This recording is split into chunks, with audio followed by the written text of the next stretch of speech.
Different levels or different degrees of ratings as far as the 120 days are concerned.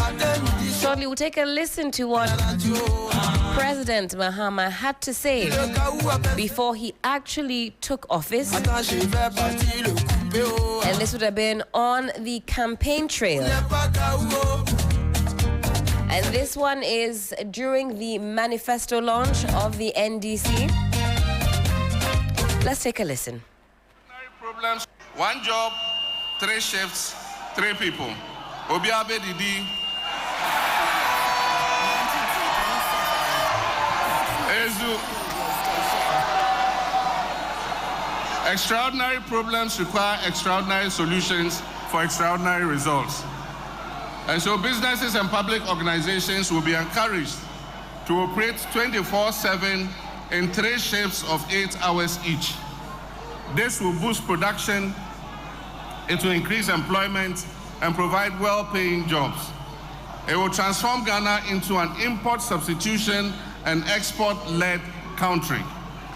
It will increase employment opportunities and revenue, and it will enhance access to public services.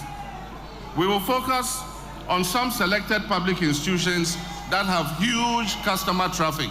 In the private sector, the sectors that we are looking to promote and encourage to run 24/7 and 3 shifts are first the agro-processing sector. That is those who will process our cassava into cassava starch, cassava flour, gari, and all that. There's a huge market in Africa for all these products and in the other parts of the world. Extractive industries, the mines, mining bauxite, mining gold, mining manganese, lithium, they must work 24/7. 3. Promoting good governance and combating corruption. Remarkably reduce the size of governments to 60 ministers. No more than 60 ministers. And so there will be other things for other people to do. We all can be ministers. I know when I say 60 ministers, I say, I know there are people aiming to become ministers, but we all can be ministers. So we'll choose 60 ministers, but others would have other assignments that they can do. Address the benefit disparities between Article 71 holders. I've said this already. We have 2 public servants, Article 71, and then the others who are under the fair wages. And so we want to bridge the disparity between them so that all of us come under an independent emoluments committee, and our salaries and emoluments are determined from the smallest watchman to the president. We will determine our salaries and wages. A ruthless war against corruption. Operation Recover All the Loot, oral. Prohibit political appointees and politically exposed persons, not only political appointees and politically exposed persons, and all 7 public officials from purchasing state assets. So it's not only me who cannot buy a state asset, my wife Lodina cannot buy a state asset, my son Sharaf or Shahid or Farida cannot buy a state asset because they are politically exposed persons. We will institute inquiries or forensic audits into the following matters of public interest. 1, MPP's collapse of indigenous Ghanaian banks and financial institutions at a supposed cost of 25 billion Ghana cedis. We will institute an audit into the illegal printing of money by the Bank of Ghana to finance the corrupt Akufo-Addo Bawumia administration. We will investigate the 58 million National Cathedral scandal. We'll investigate the COVID-19 expenditure scandal. We'll investigate corruption scandals including the PDS, Ejapa, SML, ambulance spare parts, 13th All-African Games, SkyTrain, Palugu Dam, mass sets, Galamsey fraud, missing excavators, missing tricycles, illegal and inflated single source contracts, bot scandals, and many others. We'll investigate corruption scandals including the PDS, Ejapa, SML, ambulance spare parts, 13th All-African Games, SkyTrain, Palugu Dam, mass sets. We'll investigate corruption scandals including the PDS, extractive industries, the mines, mining bauxite, mining gold, mining manganese, lithium. They must work 24/7, 3 shifts every day. In the first 120 days in office, we will hold a national economic dialogue to draw up a 4-year fiscal consolidation plan. We would rationalize taxes, abolishing, among others, the obnoxious e-levy,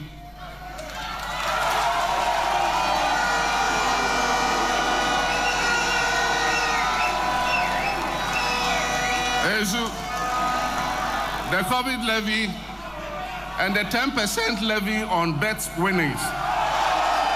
In the first 120, there are many students who are unable to take up their places in tertiary educational institutions because they cannot afford to pay their academic user fees, the academic fees. And so we'll take that stress off them. For the first year, they will not be required to pay fees. And I assure the universities it will not affect their internal generated funds. We're going to give the money to the student's loan. The student loan will pay it to the universities as a grant. They will provide free tertiary education for all persons with disability. And we will provide free sanitary pads for girls in school. If you remember, Nana Jane started that policy with a World Bank facility, and they called that loan the PAD loan. Yes, we are proud of the PAD loan. It will allow our young girls who are going through their periods to be neat and hygienic and not to miss school, be able to go to school all year round. We will provide free. We'll launch the Black Star Experience. It's our major creative industry and tourism initiative. So the Black Star Experience will be launched. It's an initiative as Ghana's flagship culture, arts, creative industry and tourism brand to transform Ghana into a preferred hub for creative industry and tourism. 19.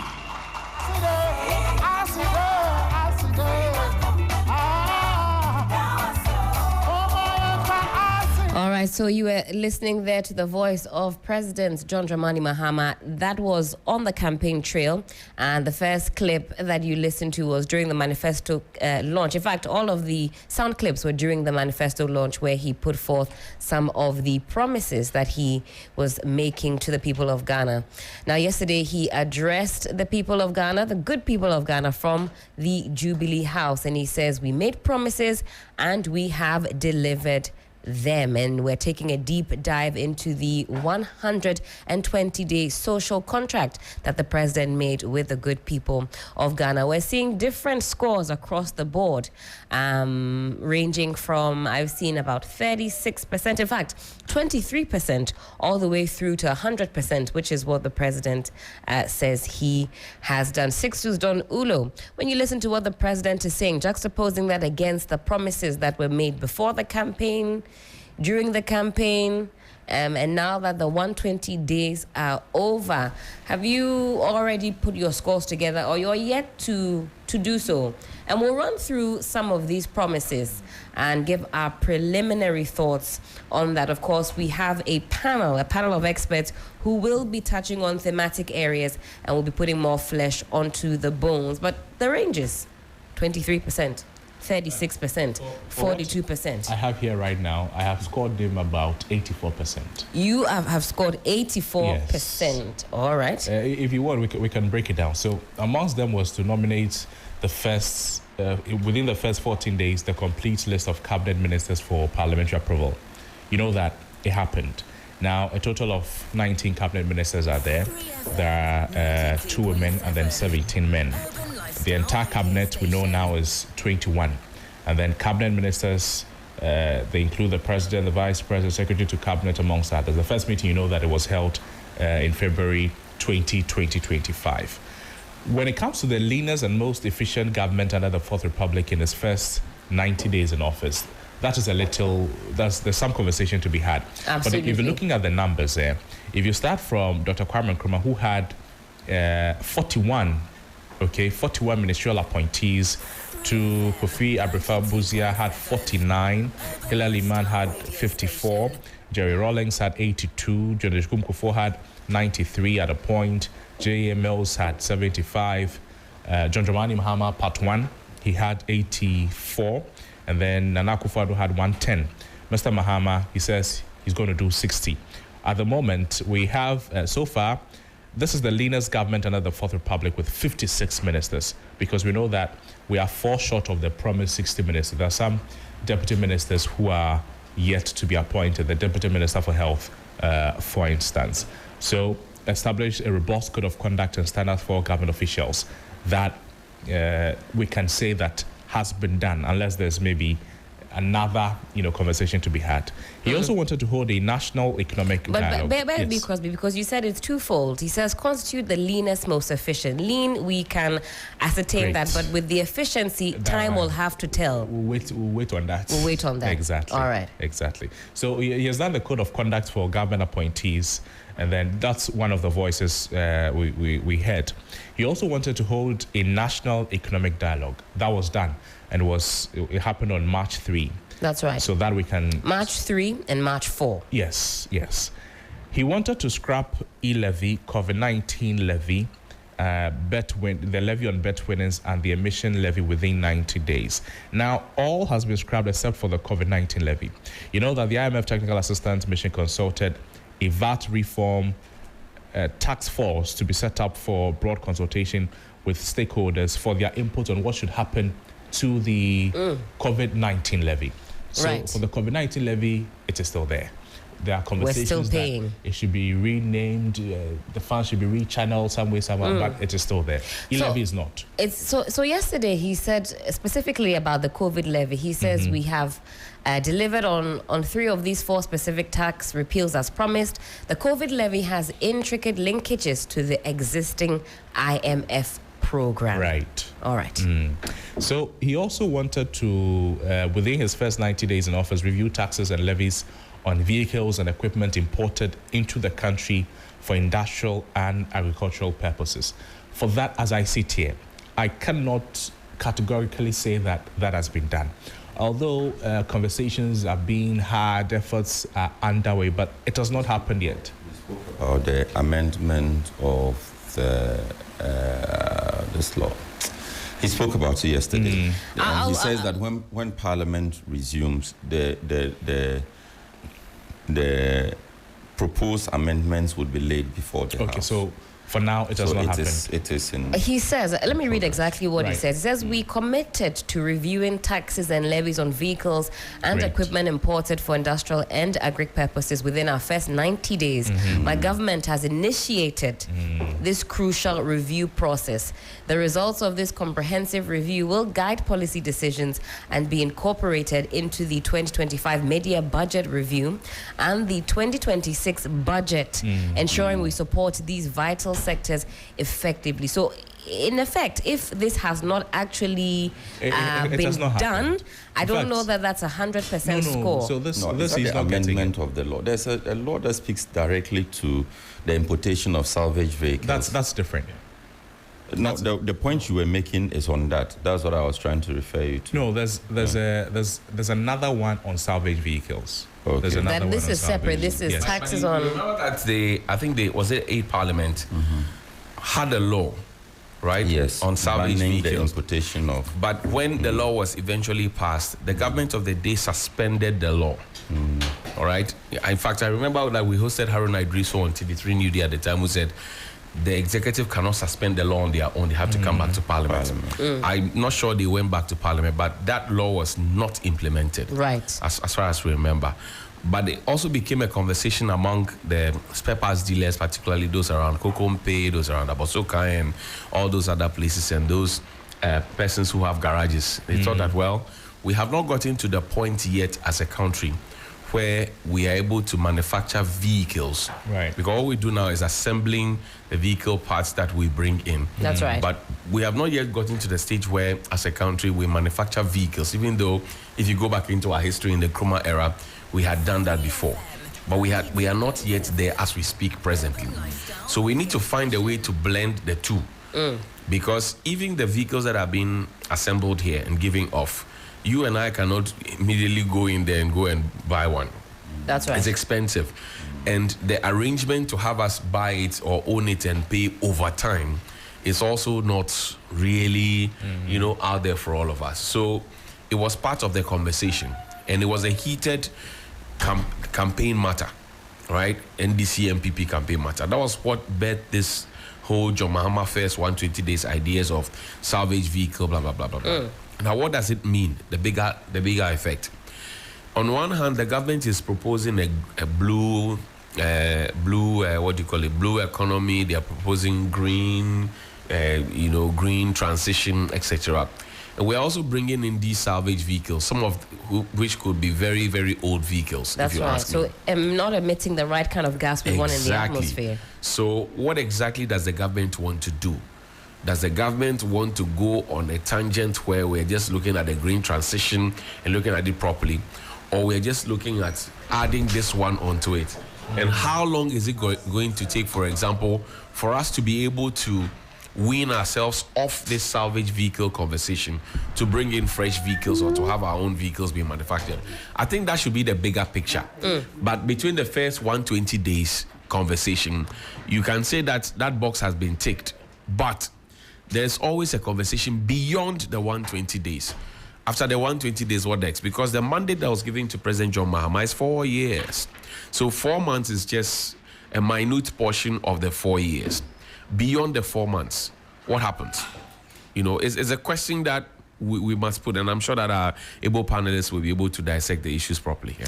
Absolutely. 20 minutes to the top of the hour, 9 a.m. This is still 3FM Sunrise on 3FM 92.7. We've constituted a panel of experts to help us dissect the 120 days of the President John Dramani Mahama panel. Let's take a listen to this. When we come back, we get into the meat of the matter. A cornerstone of our commitment to good governance and accountability is tackling corruption and eliminating waste. I promise to initiate inquiries and forensic audits into several critical matters of public interest. This war against corruption continues unabated. The Minister for Health is reviewing the Auditor General's report on the COVID-19 expenditures. After the review, the appropriate actions will be taken. The Sputnik V scandal is under investigation. The Minister for Finance has launched an inquiry into the collapse of indigenous banks and financial institutions. And make no mistakes, facts will be unearthed, culprits will be punished, and lessons will be learned. The Minister for Energy and Green Transition has commenced investigations into the PDS scandal. Deloitte and Touche is conducting an independent audit of the National Cathedral project. I expect their report by the end of this month. A number of officials have been invited and questioned concerning the 13th African Games. On April 30th, 2025, the Attorney General filed 11 charges against a former National Signals Bureau Director General and others for various offenses. Charges will also be filed in the Accra SkyTrain and the National Service Ghost Name scandals. The Office of the Presidential Advisor on Corruption will continue to receive complaints and reports regarding graft for onward transmission to the Attorney General.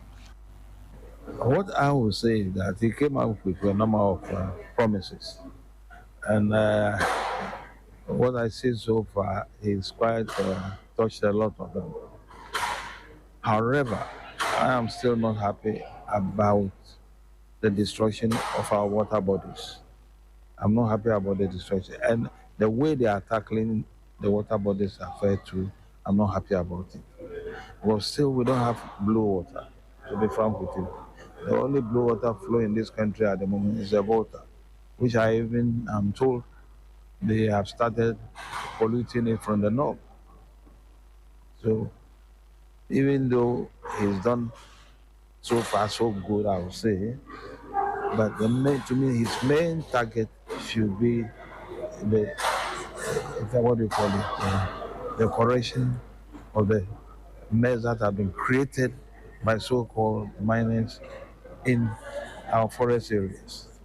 These people should be held responsible And secondly, all those who have been arrested who are said to be foreigners, they have to go through the law courts of this country before they are deported. If there need be for them to be in prison, they must be in prison before they are deported. John, so far, I think 7 is okay for him. 7 out of 10. Yeah. So far, what they have done. But you can see that a lot is happening. The economy is up.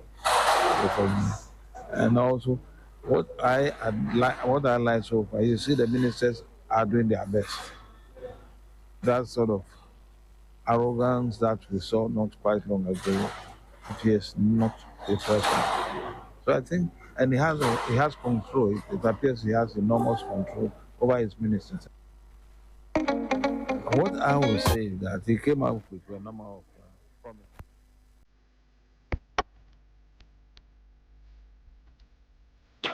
Free FM Sunrise. First in the morning is on 92.7. Sunrise on 3 FM.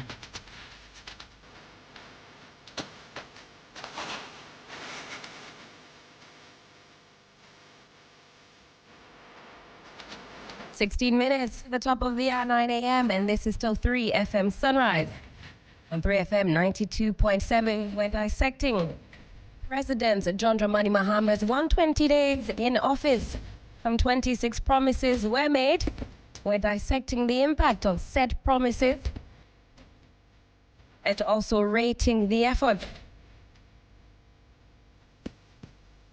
Let me introduce my panel of experts this morning, and they will be helping us put some more flesh on the bones.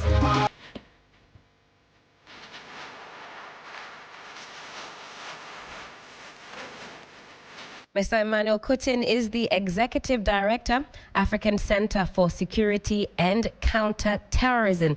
Emmanuel, good morning. Hope you're doing well. Good morning. Thank you for having me. Thank you so much for making time to join us in the studio. I've also got Professor David Abdullahi, Senior Governance Advisor, African Parliamentary Network, no stranger to 3 FM Sunrise. Prof, good morning. Good morning. How are you today? I'm doing fantastic. How are you? Very, very happy to be with you again. Very happy to see you this morning. Very excited for this conversation. I also have Frank Kofiga, General Secretary, Vehicle and Asset Dealers Union of Ghana. Frank, good to see you. Good morning. Good morning. Good to see you too. How are we doing? Good. Thank you. Let me kick things off with Prof. And Prof, I'll take your preliminary thoughts on the president's address yesterday. Yes. We've seen a number of ratings. I've seen ratings range from 23% all the way through to 100%, which is what the president says he has achieved in the 120 days. What are your thoughts? First, as an academic, I will give him credit for effort, and I'll give him a B+. Because some of the stuff he's got to do are not yet ready. So far, I'll give him a B+. A B+? Yes. All right, I'll take that rating. Mr. Kutin, what about you? Preliminary thoughts and also your rating on the 120 days of the President Mahama administration. Well, if I do a comparative analysis under the 4th Republican Constitution, and given that he's coming back as a former president, and what he has achieved so far, I will give him a B, primarily because there are teething problems I was expecting better from him, like the Galamsey issue, the fight against corruption, and the accountability aspect. But let me be clear, that wasn't part of the social contract, but I feel that from what he started, and given the 25 promises he made, I think he got a lot of them right, and some are the teething stages, like the 24-hour economy. There's no way he could have kickstarted it within the 128 days, because there are legal regulatory framework he needs to look at. And I'm using this opportunity to say that, look, let's be nationalistic, and programs that will benefit the country, we put politics aside. Like the Free Senior High School is a good program, and I'm happy it's continuing about it. The 24-hour economy, Prof is here, my other colleague is here. We've all traveled around the world. That is what advanced economies are doing. And more often than not, we learn from best practices. So we need to move away from the monthly salary and go by the hourly rates so that workers can be paid every week.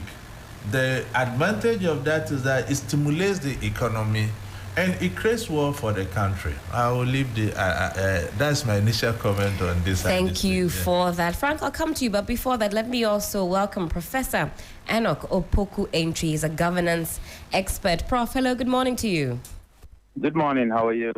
I'm doing great. How are you doing? I'm doing wonderful. Very excited to pick your thoughts on our discussion this morning, so do hang tight for us. Frank, let me come to you. Your preliminary thoughts as well, and what your rating is. Yes, I will take a cue from Prof and give the government a B+. Reasons being that we are in this country, we know how the politics of the fourth Republican government have played. All the time, a government or a party will say one thing, when they come into power, they do the other. The president was under no obligation to give us a social contract. At least he said it. 120 days, he's been able to prove that he will stay by his word, he will stay by the word. And I think it's a good start. It's a good start for Ghanaians. And I think proud to even his presentation yesterday on social media, people are talking about where is the dollar running to. The key has the key been found? You understand? If the key has been found, then it seems the government is locking it up somewhere. So I think, yes, for starters, the president, kudos to him, more grease to their elbows, and we are here, and we'll still be critics of whatever they do, in which way. So it sounds as though across the board, the consensus is that, at least on this program, that it's a good start. But of course, we're delving deeper into certain thematic areas, and I'll find out if any of our ratings change after we've had our big conversation this morning. Professor Antwi, let me also get your preliminary thoughts and what your rating is of the president's 120 days in office. Thank you. In my rating, I look at the holistic way of, since we returned to constitutional rule from 1992 to now, various governments. And this is the first government after 1992 that 120 days we've never had any scandal, which is a great thing. It's a very monumental achievement because scandals reflect on bad governance. Then jobs is one of my major things that I was looking for. So if you look at the job composition, they're really working on it. Ajumara is there, 10,000 jobs yearly. That will run to 40,000 jobs. My hope is that nobody will pay anything to apply for a job in this country. If you look at the code of conduct, this is unprecedented. And it's a moral compass for all political appointees, which is really great because corruption is really killing this country. If you look at the leanest government, this government has done it. If you look at the promise of forming his cabinet within 14 days and the speed with that Parliament was able to approve all his appointees, that was also great. If we talk about the Constitutional Review Committee that is doing their job, this is the time we have to test the robustness of our Constitution, and it has really come at the right time. The Education Reform Committee did their job. We have seen a lot of cuts in the waste in the system, especially the 6th March. We didn't spend much money as we've been spending the previous administration. E-levy, emission tax, 10% debt tax removed. Sanitary pad is also one of the areas because I went to the villages, talked to them, and these girls had a great problem in that. I think it's a right policy in the right direction. And we've reduced a lot of expenditure. ORA is there. So holistically, and somebody was just talking about the dollar has reduced from 17 to 14. And that means that our city is really doing well in the international market. And then we also talk about inflation that is going down every month. So holistically, this government has done well. The first 120 days, I'll give the government 80%, which is an A. Prof, thank you for that. Those are your preliminary thoughts. 80% B plus and then 2 Bs. Let's get into the conversation. Mr. Kotin, I'll start off with you. Let's talk about security issues. Yes. Now, the move to purge security agencies of militia, vigilante elements, what do you make of that? And also, how effective do you say that directive has been so far since the year started?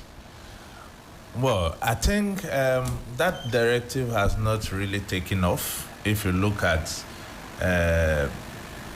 statistics on the ground, 120 days is a little bit short for any government to be able to take or make any major changes in that space, if you look at how it operates. Because first of all, you have to put logistics in place, and you know when there's change of government in this country, everything go haywire. You have to even begin from the scratch. And that is a tradition I feel as a country we need to guide against, because governance is a continuous process, and security is one area we don't really politicize. And if you look at how national security expenditure is even shielded under in quotes because of national security implications, it gives room for a lot of corruptions. We are pushing hard to make sure that at least Parliament Oversight Committee is given access to how our national security expenditure is expanded. Given the directive of the new president, I've seen that virtually there have been changes at the realm of affairs at national security. And when there's no continuation, it means that you have to start from afresh. So that is why I feel within the 120 days, it was practically impossible for any president to be able to achieve any meaningful milestone in that space. National Security Coordinator is gone. Almost all the heads of the institutions are gone. So as an organization, we submitted a memorandum to the National Constitution Review Committee established by the president to look at how we can insulate politics from our national security architecture as it happens in other advanced countries. Because if we don't do that, we'll be in a circus. And every 4 years, depending on whoever is in government, we'll be talking about this thing. I don't even think that should be part of a campaign promise. It should be a national agenda. That is why over time, we have preached for a national security strategy and implementation plan that goes beyond political parties that come into governance or otherwise, like it happened in other jurisdictions, especially the advanced countries. So to me, we can be hard on the president on that. It's an area as a country we need to have a conversation, how we need to juggle through and get these systems in place. Then it doesn't become a political campaign message that I promised this, I delivered that. I don't want to see any political party bragging that under my regime, I've been able to do A, B, or C in that space, especially as far as violent and counter-extremism is concerned. It goes beyond politics. If we really want to be effective in that space, we have to go beyond that. I think if you look at our security architecture overall, let me start from the military. If you look at the changes that has taken place at the military, I think it is a positive step.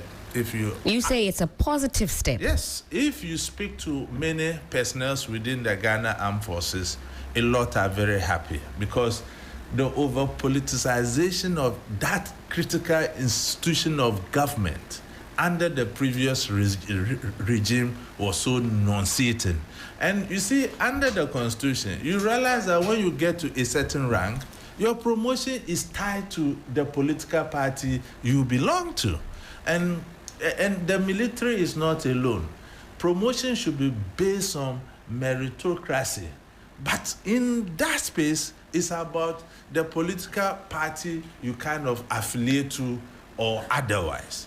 Let me cite this example. You remember the former ADC to the president. When he attained a certain rank, by convention, you can no longer be an ADC to the president. That's right. Look at how he rose through the ranks he retired at the rank of a major general. No, Lieutenant General, sorry. Yes. That is not good at all. And for the first time in the history of this country, we had a full star general. And if you look at best practices, those space or that space should not be allowed to one individual in the name of the president because you have so much executive power to declare that, look, I promoted you to a full general, a four-star general. Under what parameters? We have parliament, and if you look at other jurisdictions, such promotions, you have to come before parliament. So those are the constitutional engineering at that space we have to look at. Let's come to the Ghana Police Service. In the history of this country, an IGP was removed, and there was wild jubilation. It has never happened. You're referring to IGP Dr. Dampare. Yes, it has never happened. So it's a huge challenge to the new IGP, you know, COP Yewonu. He has a big shoe to he's stepping into, and he must ride the heels of what Dampare created in the institution. Everybody was not happy. I think they need to do internal audits around the junior ranks in terms of how promotions were done. They need to do the same internal audit around the junior officers. And do you know that under the Ghana Police Service, some people were promoted, in salary they are drawing, but they are not wearing the crown because they know that they were not due because of whom you know kind of things. So if you don't take immediate steps to carry out audit in this space, I'm afraid he's going to fail. And time is not even on his side, so to speak. He has about a few months. I think in December, he will be going home. So if he doesn't kick in some of these things, it's not going to help. And to conclude on that space, I want to thank the president immensely for taking the bull by the horn by kickstarting the Boku peace process. I have always said that that space could become our Waterloo against our fight, our Waterloo against the fight of terrorism or violent When extremism. you say kickstarting the process, this isn't the first time that peace processes are There was no in political motion. goodwill. There was no political goodwill under the previous regime. You understand? I always make this comparison even though they are not the same. You see the Dagbon crisis. It was with us for 15 years. But because there was no political goodwill, we were going in circles. When the former government came and they had the political goodwill, we got peace in Dagbon. In Boku, even pre-independence, this problem has bedeviled us. And it has taken a political character. This government comes and do this. You remember in Nkrumah regime when he even came, Rawlings and those things. So now he has taken the bull by the horn. And I have no doubt that the process it has taken through His Eminence Otumfo will be able to make a headway in Boku. But however, we cannot say the mere fact that Otumfo is inviting these people for the peace process to begin, that is the panacea to peace in Boku. It is only one of many activities, and government should not go to bed simply because Otumfo has kick-started the process. We need to be talking to the elite from Boku, because you realize that when they met Otumfo, there were no comments. They said they were going to do consultation and come back. Right. Who are they going to consult? It's the elite from Boku. And in peace building, you have to look at the women's group, get their involvement, the youth group, get their involvement. So I think under the security space, the initiatives he has taken, if we maintain it, they will bear fruit. But within the 120 days and what the directives he gave, I think it's practically impossible to get it. It's still at the inoculation stage at this point. That's certainly something we can revisit, because I think we can all agree that 120 days is not sufficient enough to see that the fruits of the purging of militia and vigilante elements in our security services just yet. I'll come to you also about the promise to reopen investigations into major unresolved criminal cases. But let me also say good morning to private legal practitioner Christian Mamhesi. Long time no see. Yes. It's good to see you are still in very much in the system. You had abandoned the Sunrise. I've seen you on television though, but it's good to see you. Good to see you. I'm humbled to be here once again. All right. We'll also be talking about some more of the promises as made by the president. Mr. Kutin, before I move on to Prof, the president said yesterday, he says delivering justice is crucial for national healing and trust in our institutions. We promise to reopen investigations into major unresolved criminal cases. He cites the example of the 2020 election killings, Ayawaso West Wogon, and the murder of Ahmed Swale as well. What do you make of this promise? Good call, because criminal cases don't have a expiring date. But my challenge is they shouldn't be infractions that were committed on his party when they were in opposition. I think there are equally other cases that demand some form of justice. You understand? You know, the Ayawaso case was a political issue. The Techima one was a political issue.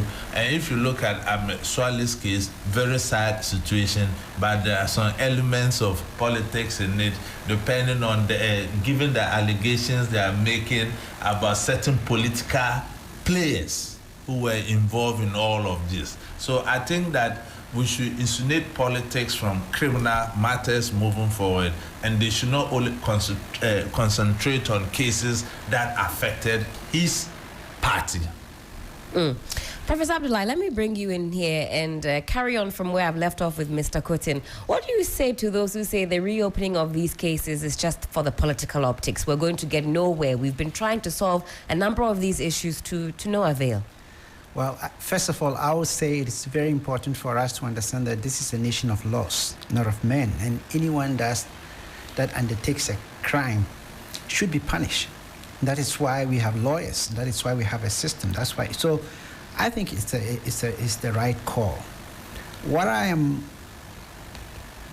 advocating is when these people are brought to justice, then we can see that we are moving forward. Because any country or in any society that there is no justice, you're not going to have peace. Now, without peace, you cannot have development. So it's the right call. I also think that at the end of the day, our punishment system in this country, I used to try to regard them as toothless bulldogs. They can bark, but really they don't bite. If our laws start biting when somebody does wrong and they are really brought to justice and they are punished, and the punishment should serve as an example to others, and it becomes a deterrent. So I think at the end of the day, it's not just bringing people to justice, but making sure that justice is, administered. People that steal should face the law. People that kill, like my colleague said, crime, murder has no expiring date. That's right. So those people should be brought to justice. So that beyond the 120 days, you say that we need a stronger deterrence. Yes, but this is a good beginning. And this is actually a good effort. That is why in my grading, I say, first you give him, A for effort. As an academic, when students make an effort, you should encourage them so that you can continue. It is the continuation, the persistence, the consistency. It's what is important. So by starting this, you should continue, and it should be even beyond his presidency. What I can say from my experience, that I have sometimes wondered that people can get away with murder in our system. And partly is because they know they are not going to be punished, or they know how they can get out of it.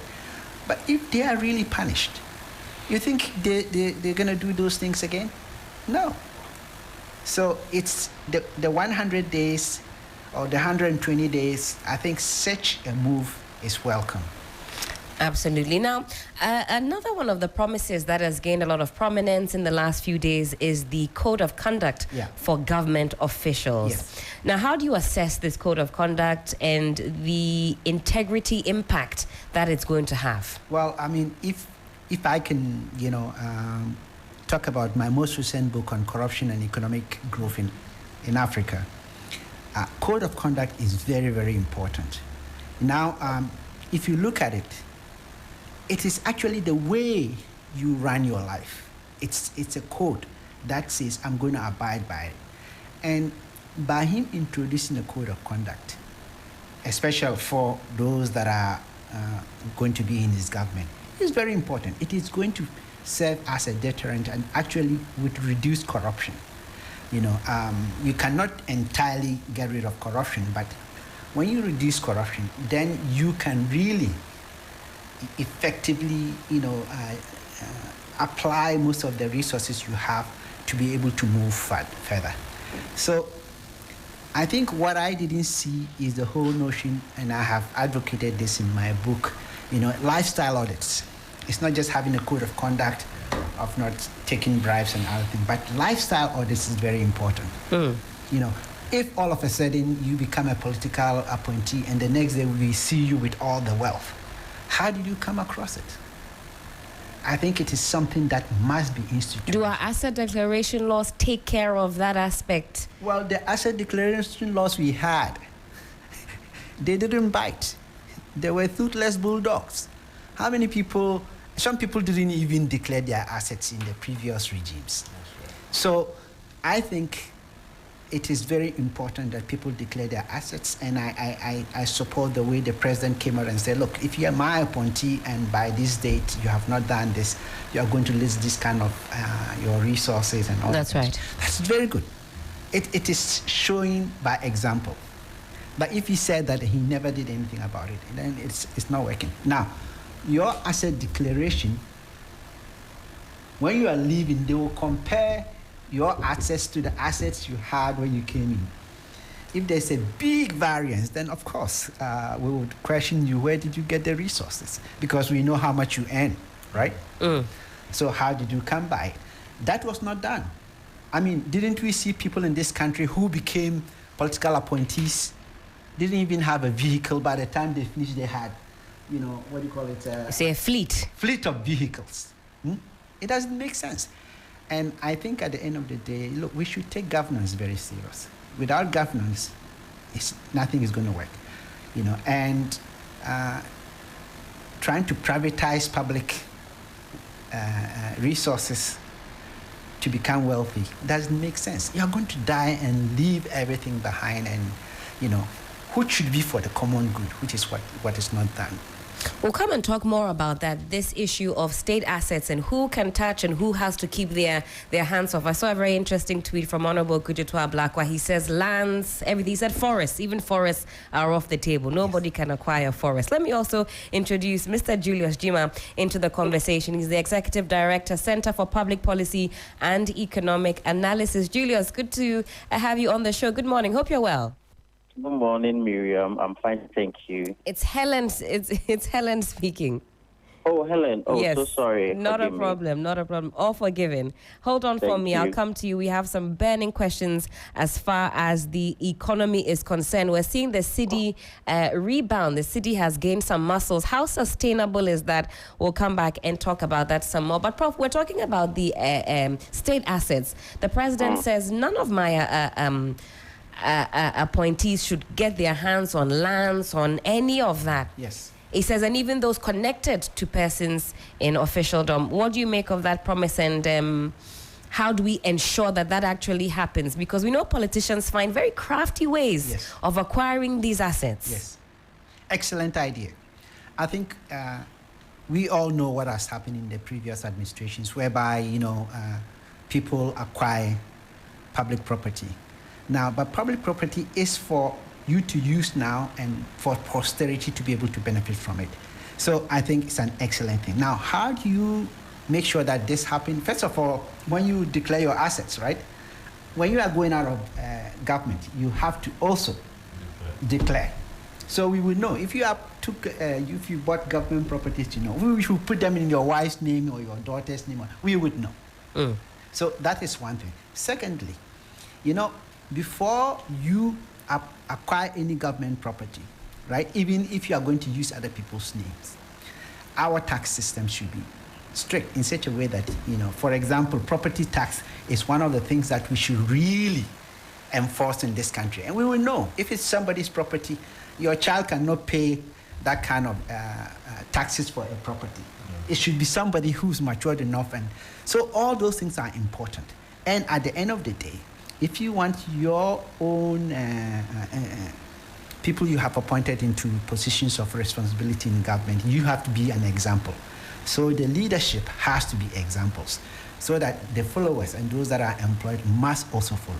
But when you don't do that, and just pronouncing or having a law on the books, it really doesn't work. There are so many laws that are very good on the books in this country. That's right. Are they working? We have a lot of laws. Council is here. Council, let me jump to you on this one.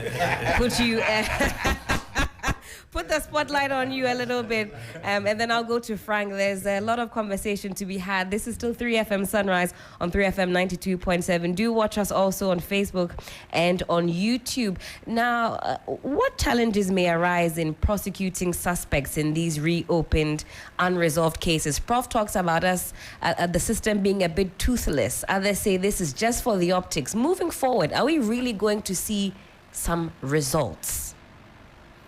Well, it is all about the prosecutorial side. It's about evidence gathering. You see, the game in court is evidence. So, if the case has been open because it went cold, they're good for all of us. But we pray that the investigations will yield solid evidence that would help close the matter in court. Because when it comes to criminal proceedings, it's beyond reasonable doubt. Right. And prosecution is affixed with a very high burden, unlike the civil side where it is based on balance of probability. So we weigh the evidence of both parties and see which one is probable. And then, given that the other party would win. But when it comes to criminal prosecutions, it must lead to one culpable conclusion that this is it. If it gives, the duty of the defense counsel is to cast the minutest doubt. So, if that exists, and that will only exist when the evidence at hand is not solid. But if he's able to cast the slightest doubt on the evidence, then that conclusion would never happen. And politics, because this is a political case, it would go on and on. It's either the judge or it's either whatever, then the propaganda would run again. So it's about the judicial work to be done by the prosecution side together with the CID department. Yeah. All right. Let me also go back to Professor Entry. And Prof, are you still with us? Yes, I'm here. All right. Now, we're touching on different thematic areas in no specific order. We've talked about the reduction to some 56 ministers. In terms of translating into efficiency, how do we assess that moving forward? A lot of Ghanaians are saying it's too early to actually make that connection, whether or not a reduced number has translated into efficiency. What will you actually be looking out for moving forward?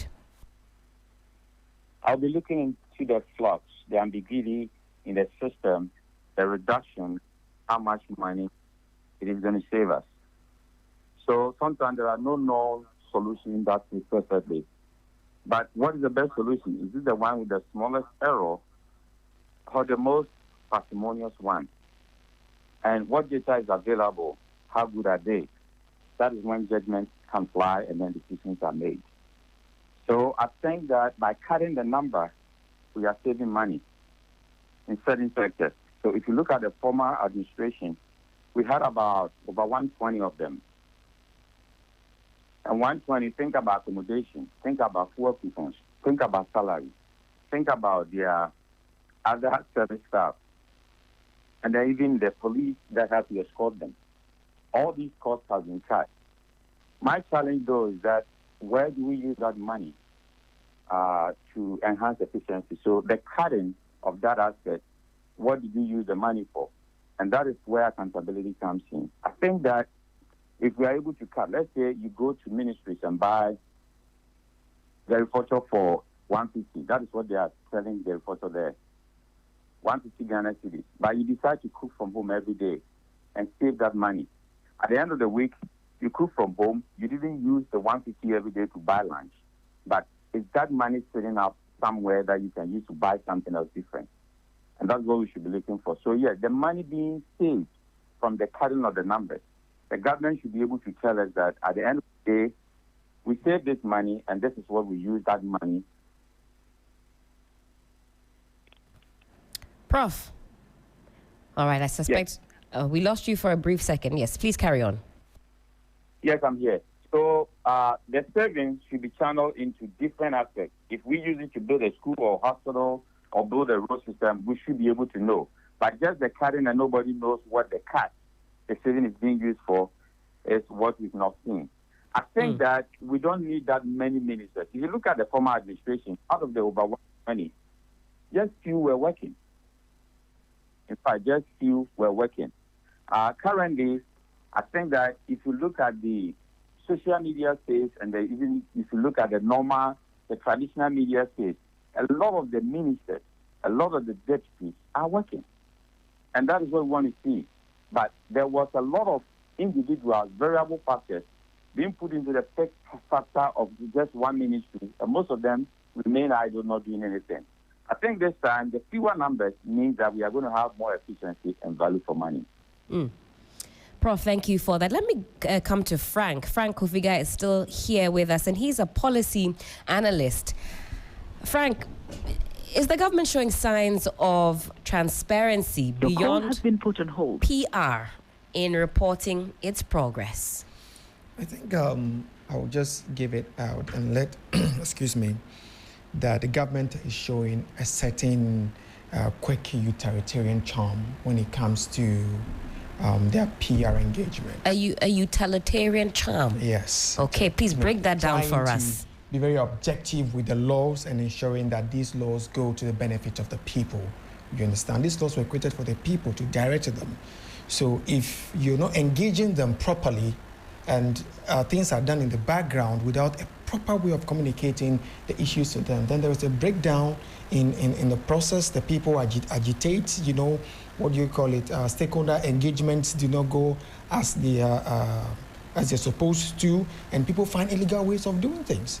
So I would say for starters, when it comes to the 120 days or what the government is doing so far, I was trying to look at the definition of what a social contract is. The question we need to ask ourselves as Ghanaians is that, are we supposed to get to the point where a government should come to power and tell us that I need to sign this contract with you before you can believe in me that we can actually do it? Whilst we have a lot of laws, bylaws, CIs, LIs, blah, blah, blah, you understand that we need to follow. Okay, the Ghanaian today is very opinionated. Okay, we are no longer the set where we are instructed by our parents to do or to act in a particular way. We listen more now. We act more now. We want to go out to get the experience properly.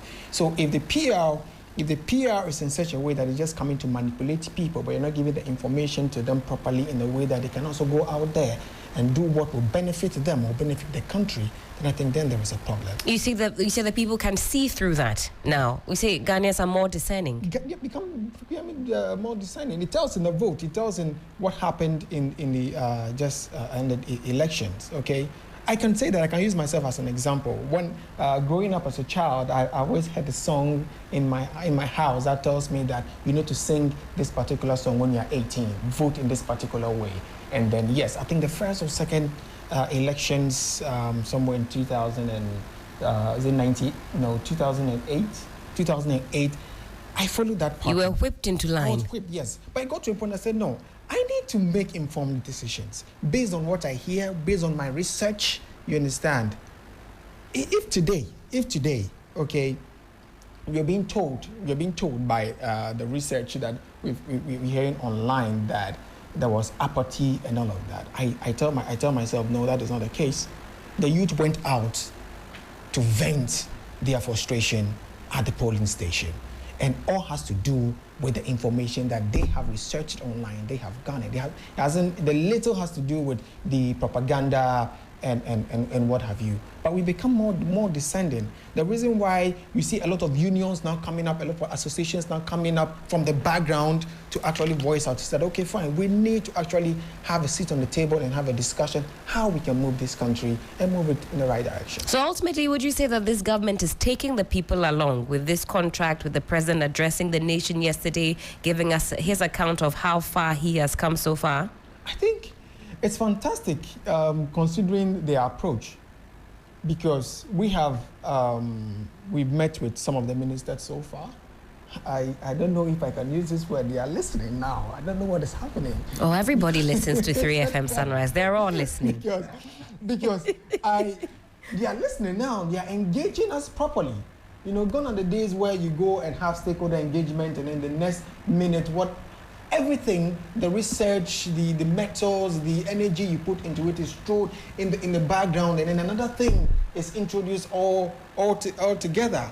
That will lead to agitations, that will lead to demonstrations and all of that. But I think this government has started on a very good note. We cannot dismiss entirely the effort they have put into this 120 days. It tells us that there is something they can do, it tells us there's something they are going to do, and we have to be very critical about their action and inactions.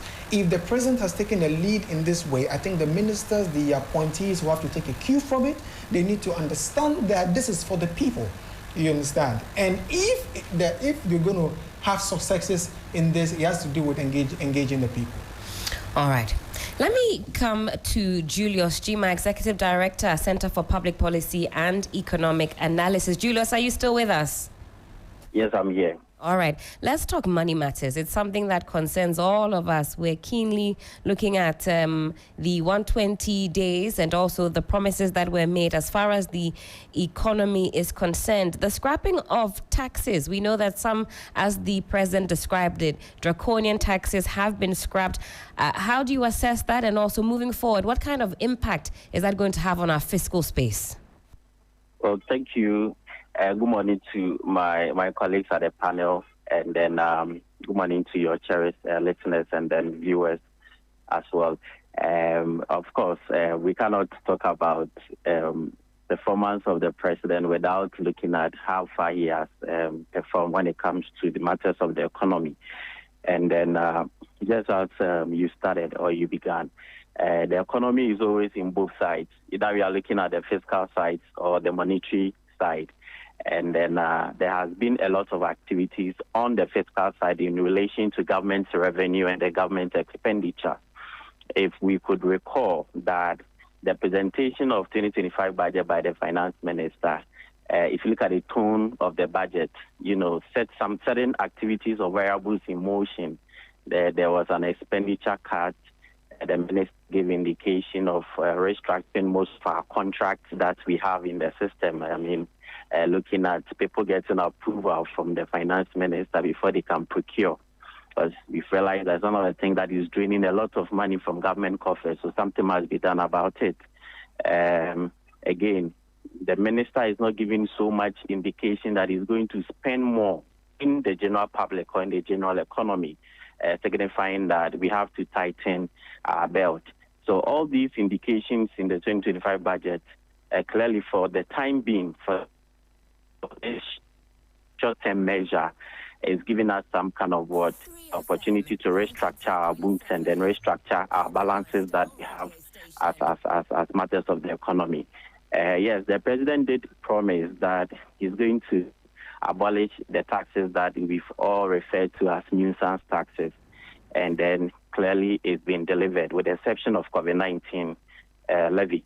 And then the issue is that COVID-19 is have something to do with value-added tax.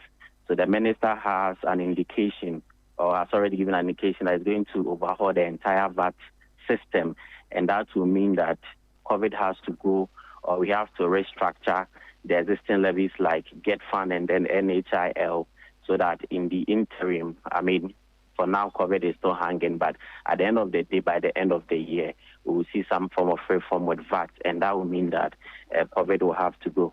So all these tax measures, like we said, for the past, 2 years, 3 years coming down, our economy was contracting. The growth rate was not being reported in the figures that we wanted to, unlike just the 2024 that we started seeing some significant improvement in our economic growth rate. But if you look at 23, 22, our economy was really in the bad state when it comes to GDP. So the economy has contracted. Cost of living went up. Businesses were not, on their peak. Employment was down. When that happens, the confidence in the system is very low. So people don't want to part with money in the economy or even to government. Government was managing the debt, so doing restructuring here and there. And then IMF came in, helping us to, make some payment to some of the people that we owe. Our IPPs in the power sector is also has been hanging for us on our neck. So we needed to tighten ourselves up, and that is what the finance minister clearly is doing. The issue is that currently we are getting some of what progress or some form of positive records when it comes to our growth rate, our currency performance, and as well as the exchange rate that we've all been talking about. And then it's even affecting prices of petroleum products. And that is the thing that has been affecting our daily economy. We are all looking at how much is petroleum product, what is the inflation rate, and then what is the exchange rate for the dollar. That is the things that is affecting the ordinary Ghanaian. Right. And for now, we are getting all these indications that things are turning. We can see that the dollar has been, the cedi has been performing relatively against the US dollar. Inflation also for the past 6 months or so has also been on a downward trend. And that is good news for the entire Ghanaian populace, especially the business community. And then we want to see more of these. Right. Now, let's talk about the 24-hour economy. Sorry, Julius. We're told that the 24-hour economy initiative is being partly financed through collaborations with institutions like the Development Bank of Ghana and the Ghana Infrastructure Investment Fund.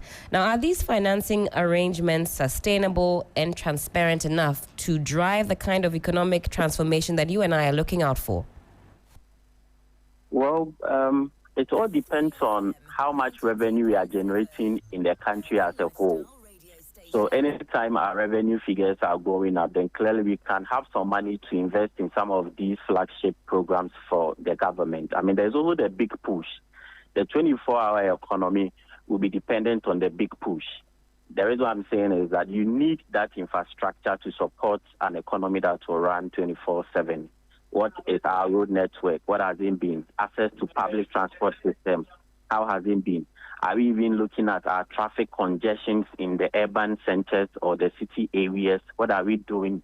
Because running a 24-hour economy means that all these things have to come to play. Even our sanitation and water systems that we have in the country, running on a 24-hour economy, we have to look at this urban economics side of business so that we'll be able to prepare ourselves fully. All the funding that we are talking about sustainability will be dependent on how much reserves we are building for our Bank of Ghana, how much revenue we are generating or collecting from our internal domestic revenue, that is primarily our taxes, and then how much expenditure government will be able to cut and then be able to save more. When this simple basic accounting is being achieved, then we can boldly say that financing sustainability will be ensured. But the moment we realize or we see that our revenues are not performing, and then again, when government decides to change the narrative and begin to spend more, because there are a lot of IPPs in terms of payables. The minister did give some indication in the 2025 budget that there are a lot of contractors that the government must pay. But for the time being, the minister is not paying them. And that is why we are getting all those, indications, positive results on the side of the economy. When the minister decides to change the gear and now, look, we need to pay people and then put some money in the economy, what will be the narrative? Are we prepared for that?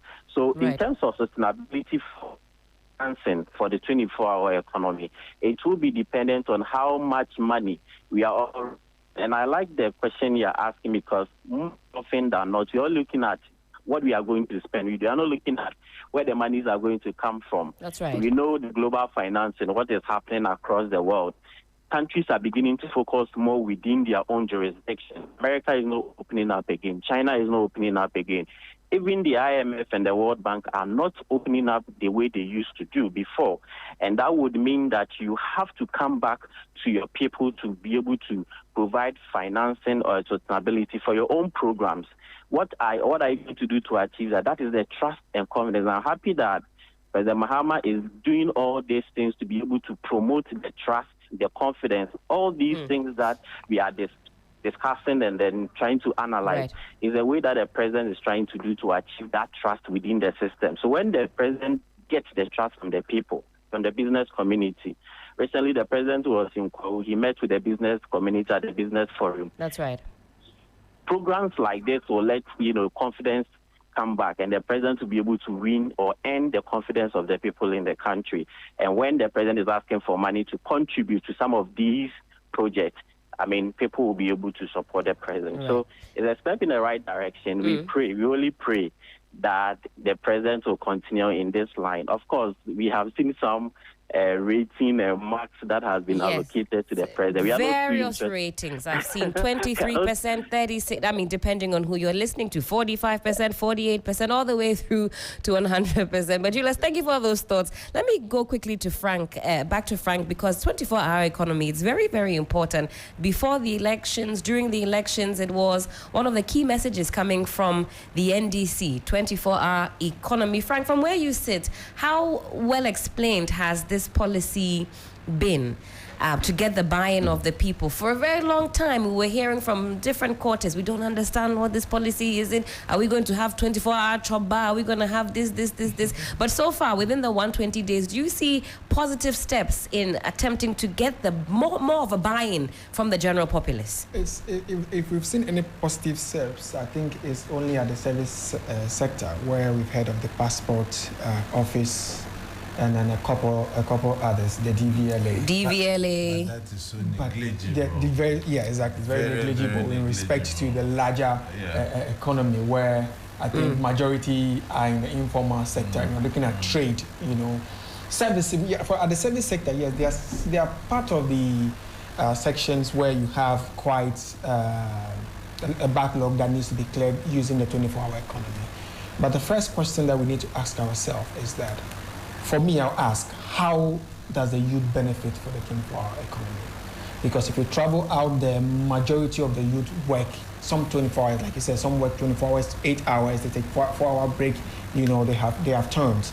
Now, in the market where I belong to, I am yet to understand the real meaning or what the government has, the role. Okay, so Frank, you yourself are not fully abreast. You haven't caught on or bought into the idea? No, yes, because I see the 24-hour economy doing well in the service sector, more than the market or the trade part of the market. Is Mokola going to be 24 hours? Are the car dealers going to be selling for 24 hours? See, what actually is the government going to roll up? So we are still waiting for Guzitano and his team to come up so we can get the proper understanding. Okay, Mr. Now let me get your thoughts, and then I'll go through some tangible actions that the president outlined yesterday. Maybe that will give me a reason to appreciate it. I kind of have a special interest in the 24-hour economy because of one reason. Youth and unemployment has become one of the existential threats to us as a country. And I think we need to have a national conversation around this policy.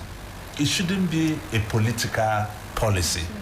I think it is something when we have a broader consultation, it can help this country. And I mentioned this in my preliminary comments that, look, if we develop this very well, maybe we could be the first in Africa, copying from best practice in the advanced democracies to institutionalize this policy. So I'll call on all political parties, civil society organizations, and well-meaning Ghanaians not to look at this policy as an NDC policy, just like the free senior high school thing that is under review. Look, if we want to really create wealth for this country and for our citizens, we have to prioritize the welfare of our workers. It shouldn't only be something that is being implemented in the service sector that will tick the boxes and mount political platform that will say we're going to do this, we've done that. No. As a country, for the first time, let's be nationalistic, at least around things that will benefit all of us. How is it the case that in other countries, they are able to do that, and Africa is a challenge? So I will plead that for the simple reason that we are having an explosion in terms of youth and the graduates we are churning out, and there are no avenues for these graduates to go. Our graduates now live on bets.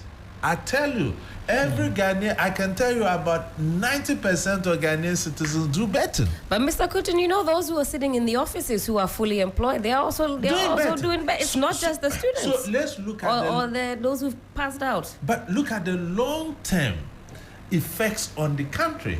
Even in lecture rooms, people don't concentrate. They are looking at their winnings. Look at the human resources we are going to lose in the longer term. That is why we have to marry this with the educational sector reforms.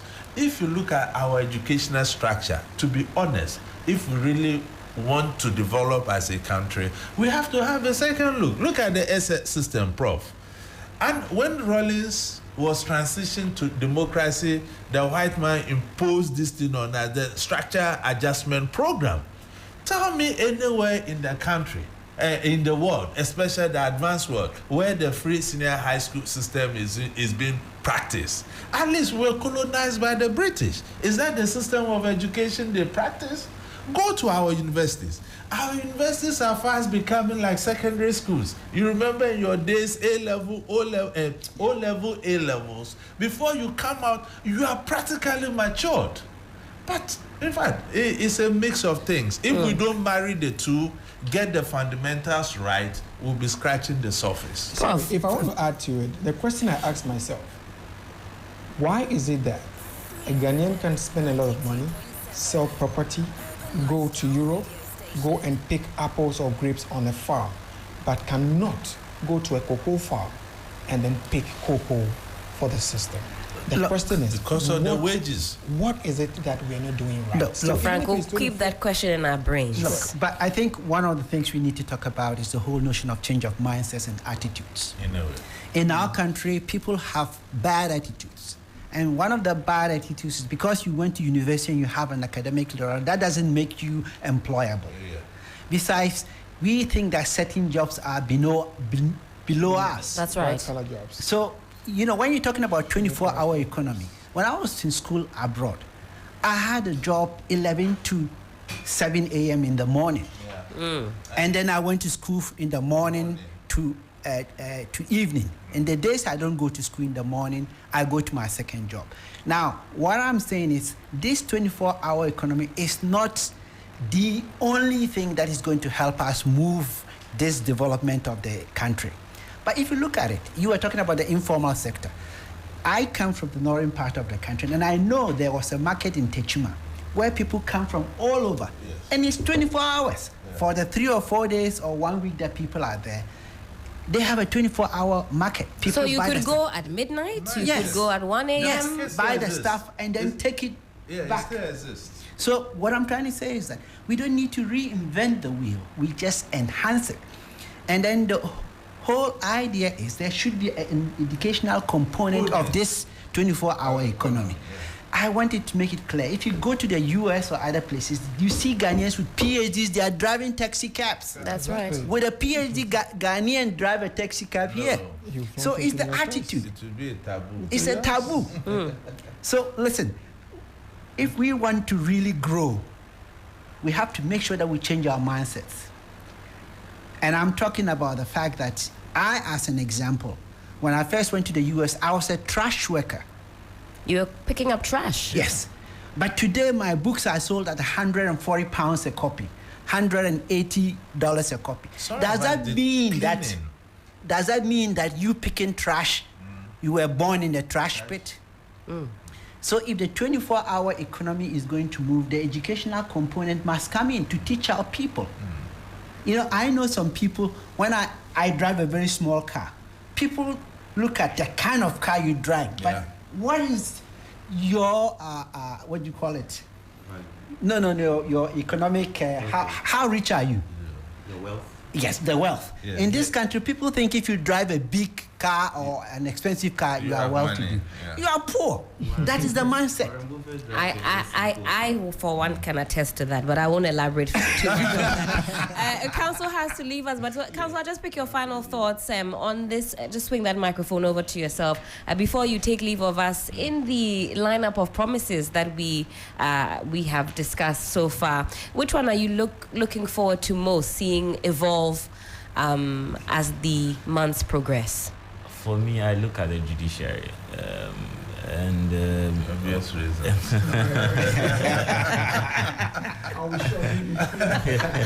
I would look at security.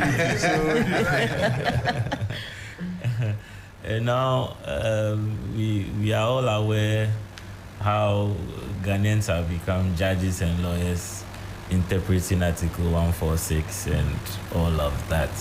I pray there come a calmness on the judicial front, and there will be an enhanced justice delivery. I look at how legal aid especially would be resourced, because it is a critical area in justice delivery.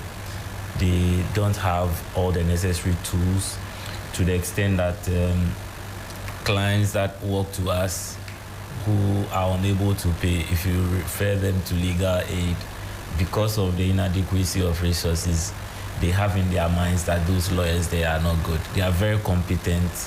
They are up to task, but I mean, practically, if you don't have the resources to marshal to do your work, it becomes very difficult. It's just like a doctor in a remote area, or even sitting in the middle of Accra where resources are broken down. It becomes practically difficult for that doctor to pull resources and heal a patient. So that is what I would look at, and also how governments would work through decentralization with local governments for putting up more courts, because it is one area that has become very problematic. I mean, you go to not far, you go to the Harbour City, you don't enjoy the cost structure there, and you have a lot of money coming through that side.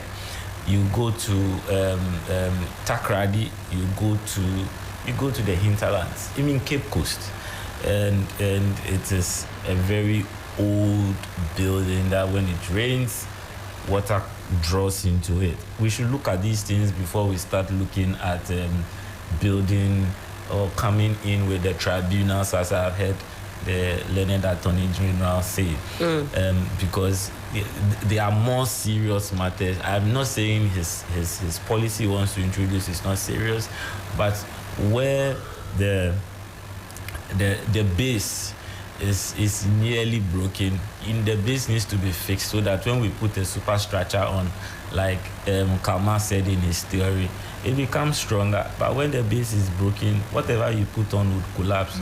So that's what I am looking at, so that lawyers can have the interest to go into the hinterlands to apply their cases, because currently we have about 3,000 active lawyers, but they are not spread across. It's not about producing so many lawyers. It's about making sure that the infrastructure is very available, such that when lawyers are produced, they find it engaging to reach any part of the country. So that would be my little contribution. All right, Council, thank you so much. Christian Malmhurst is a legal practitioner. You talk about the public tribunals. I know we'll have a chance to also sit down and talk about that in some more detail. I hope Professor Entry is still with us. I do want to pick his thoughts quickly on the 24-hour economy. Then I'll come back to Mr. Kotin on a very important security question.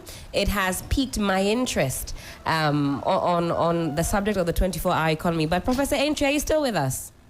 Yes, I'm here. All right. And I'm sure you've listened to a number of the opinions from my expert panel.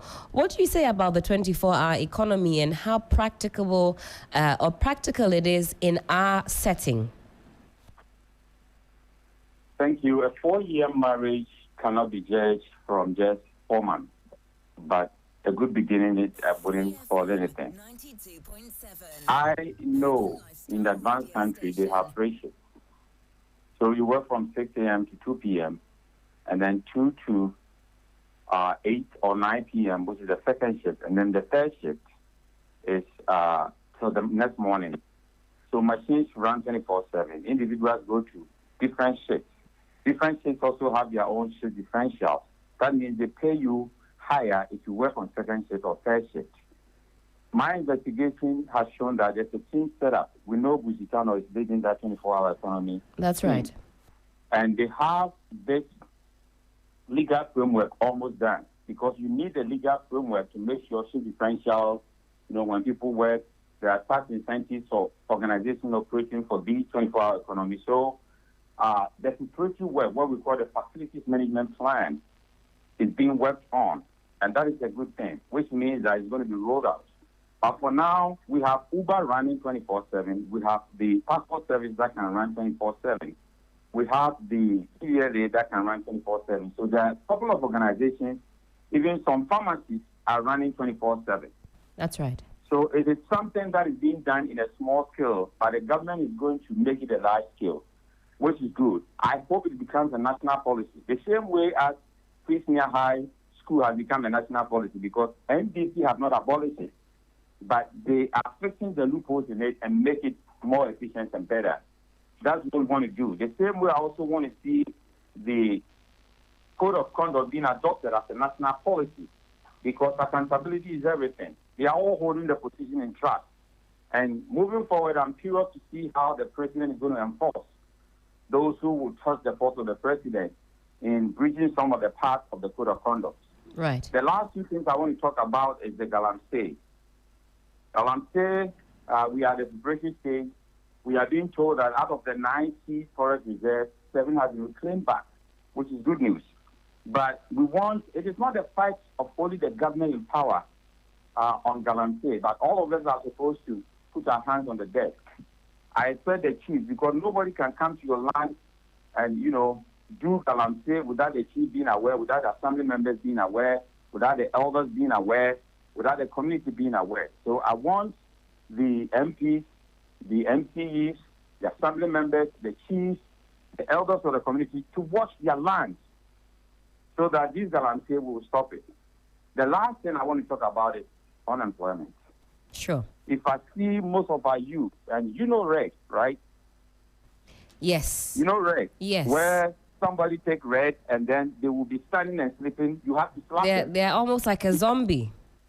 Yes, because the youth are being wasted away. And I'm surprised that Parliament is not making any law to fix it. Any serious country in the world, anytime there's a problem, immediately Parliament should then make laws to fix it. But our Parliament will sit and watch. We are watching our youth to be wasted away, which shouldn't be the case. So jobs. I expect the government to create more jobs. That is why I'm for a Jumeru, I'm for 1 million coders. Let's bring more jobs to the youth, because they are idle. And the devil sends idle hands. That's right. Thank you. Prof, thank you so much for joining us this morning. Professor Enoch Opoku-Antwi is a governance expert. Mr. Kuti, let me come back to you. I had a quick one here on the 24-hour economy. We don't have too much time to go. Some 9 minutes to the top of the hour. We'll try and wrap up. I wish we could have this conversation all day long, but alas, time is not on our side. Interestingly here, the president says in the 120-day document, he says, recognizing the need for robust security, the police service is establishing a 24-hour police unit to improve night patrols and utilize technology supported by nationwide sensitization. Do the police not already run 24 hours? So that's what I have a problem with some politicians. When you're on a campaign platform, you want to win elections, all of these things come. And those are the things we need to decipher from the main issues and make them nationalistic. I think the police or any security agency in this country runs a 24-hour stuff. Unless, of course, the technological aspect he is bringing in We already have some initiatives around that. If we want to improve upon that, that is better. But to say that it will be part of what he's now creating new, I beg to differ. But you see that among my colleagues, we all agree that looking at the from 1992 under the Fourth Republican Constitution, he has done something novel. And he dare not fail.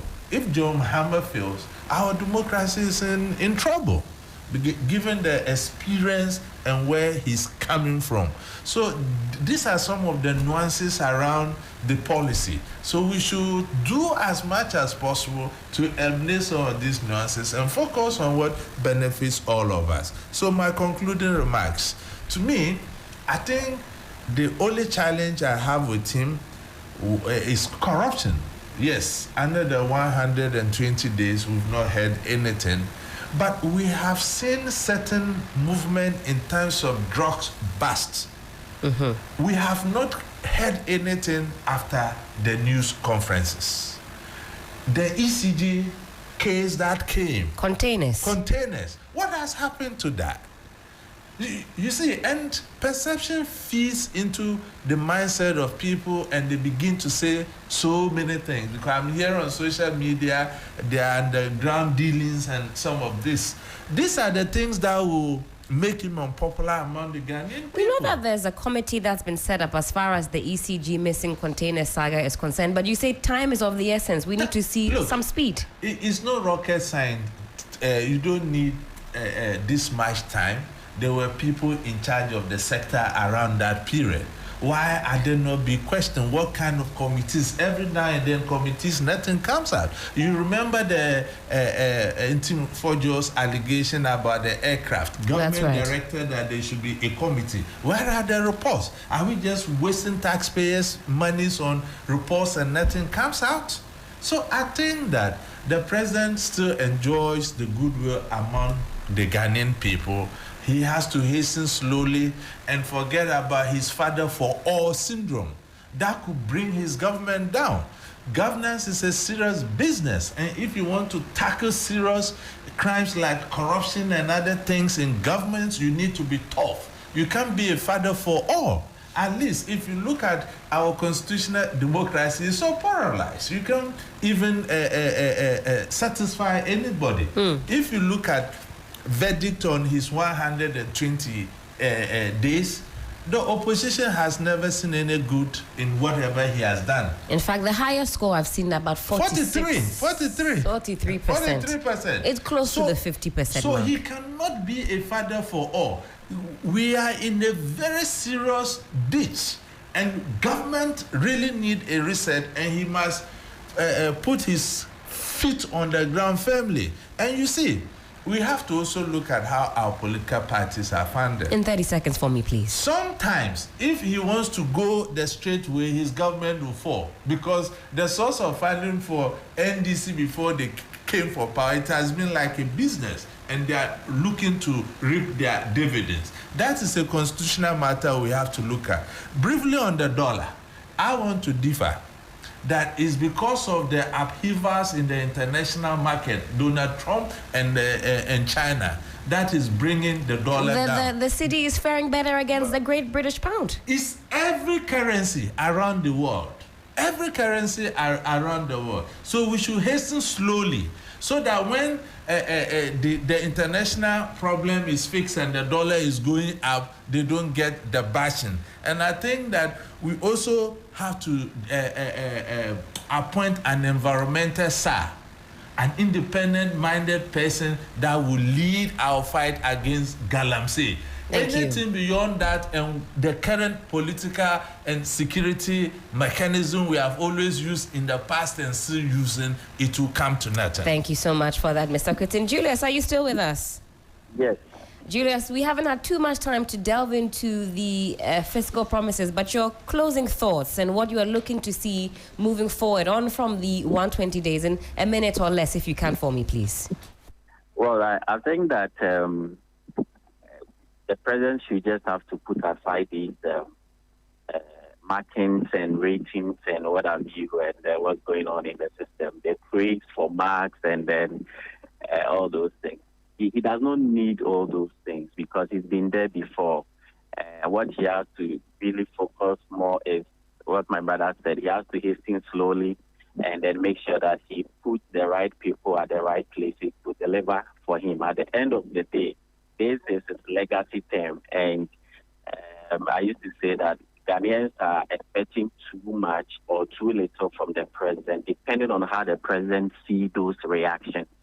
So whatever the president is going to work towards will determine whether Ghanaians are expecting too much. And the president already knows this. So he shouldn't be paying too much attention to some of these things, the news going around. And my brother was touching on this U.S.-China trade tariff war that is going on in the world. As a result, we are benefiting and getting some windfall with our exchange rate. If it changes and these two countries, they are enemies but friends, because China has bought a lot of debt for the U.S. government, so they can Trump can just go and beg them, and then they decide, and then we are good together, and everything will change again, and the city will suffer. So he shouldn't forget about the fundamentals. Currently, the business community are still watching. I have seen that Guta have issued a statement congratulating the Bank of Ghana, the governor for Bank of Ghana, or whatever thing that they are doing with the monetary side. That is good. We need to encourage and celebrate, little successes that is coming around our economic space. But my advice is still at the door of the presidency. The president should remain focused. The task ahead is very, very big, and, Ghanaians are expecting more. Absolutely. He has to take that narrative and make sure that he's going to deliver for all. At the end of the day, we can enjoy our country in peace and make sure that we'll build a prosperity for all in this country. Thank you so much. Thank you so much, Julius, for joining us. Julius Jima, Executive Director, Center for Public Policy and Economic Analysis. Always grateful for your expert perspective. When the fundamentals are weak, the exchange rate will expose you. Frank, I'll come to you. Beyond the 120 days, what are you also expecting to see? And also, just in 1 minute, what should other political parties be taking from what the president has exhibited yesterday, going into a contract with the people? I think for the 120 days, I was a bit disappointed because there was no much emphasis placed on health. We've not heard anything from Agenda 111. What is happening to Agenda 111? On my socials, I've seen quite a number of people asking Frank, Agenda 111, Agenda 111. What is happening? I think the opposition should know one thing, that Ghanaians are listening, Ghanaians are watching. And Ghanaians are listening, we're watching, the youth are up. The youth are no longer listening to propaganda. We know how to research. We know how to come up with informed analysis of issues going on in the country. So don't come and tell us anything or just anything and think we will take it hook, line, and sinker. The people are awake. The people, they are very much awake with their eyes open. So I think the arrogance and the nepotism and everything that we experienced in the past 8 years and the inability to get close to the people in power to just let them know what your problem is should be a lesson to them. You know, that now the people are listening, now the people are understanding. And then the Vehicle and Asset Dealers Union of Ghana, especially those in the informal trade, the vehicles, and then the Custom Amendment Act, they are also waiting to see what the minister is going to do. So far, the minister has done great. Nikbe has done great. The trade minister has done great. They're waiting for the finance minister and then parliament. So parliament should know that now their page, we are going to be there all the time. They're going to monitor their actions and inactions, who is for and who is against. And that will inform our decision coming. Frank, very, very grateful. Frank Kofiga, General Secretary, Vehicle and Asset Dealers Union of Ghana. Professor Abdullahi, I come to you for your closing thoughts. Well, thank you very much. I think the first thing I'm going to talk about is focus. You got to keep your eyes on the price. So the first 120 days, great. You've come up with all these great things. Focus. The second thing I want to talk about is the whole notion of making sure that you are consistent. Consistency is what is going to get us there. Even though you face challenges, be consistent and make sure you find ways around. The third I want to talk about is the whole notion of beneficiation. If we really want to grow our economy, 24-hour economy and everything, we need to make sure now that we just don't export all our raw materials just like that. We need to make sure that we process them and add value. so that, that will create jobs and that will give us the resources we want. The fourth thing is the whole notion of security that my brother talked about. Without security, there's no development. I mean, we have seen what is happening in Sudan. We've seen what is happening, what happened in Liberia and other parts of the world. So security is very important. And then security should not be toyed with. If anybody misbehaves, you can them. I believe in discipline. The laws should be obeyed. They should bite. They should bite. They should not be toothless bulldogs. Absolutely. And then the last, why are you laughing? No, you should bite. If you're not going to bite, people misbehave. That's right. What's the point? If you have laws, you do enforce them. You can get anywhere. And the last thing I want to talk about is the judiciary. Right. We've all seen the F's of our judiciary, whereby laws should really work. It is not that laws should work for those who have the resources and should work some of the time, but not all of the time. Right. You cannot be able to grow an economy that we want, the Ghana that we want, when, your laws, those who interpreted the laws, are not actually helping. It's something that we should take care of. Apart from that, we have to change the mindset and educate our people that development is not a race, that is more like a sprint. Right. It's a long distance race. You need patience and persistence. We'll get there, but it's not going to be overnight. Prof, thank you so much. Always succinct and powerful. Professor David Abdullahi, Senior Governance Advisor, African Parliamentary Network. Always a pleasure. And gentlemen, thank you so much for joining us this morning on 3FM Sunrise. We've learnt a lot from you. I know that we can table a part 2, or we will table a part 2 so we can get into some more of these discussions. Thank you so much. If it's your birthday today, happy birthday going out to you. We'll get into birthdays and then we'll sign out this morning. Happy birthday to you. Happy birthday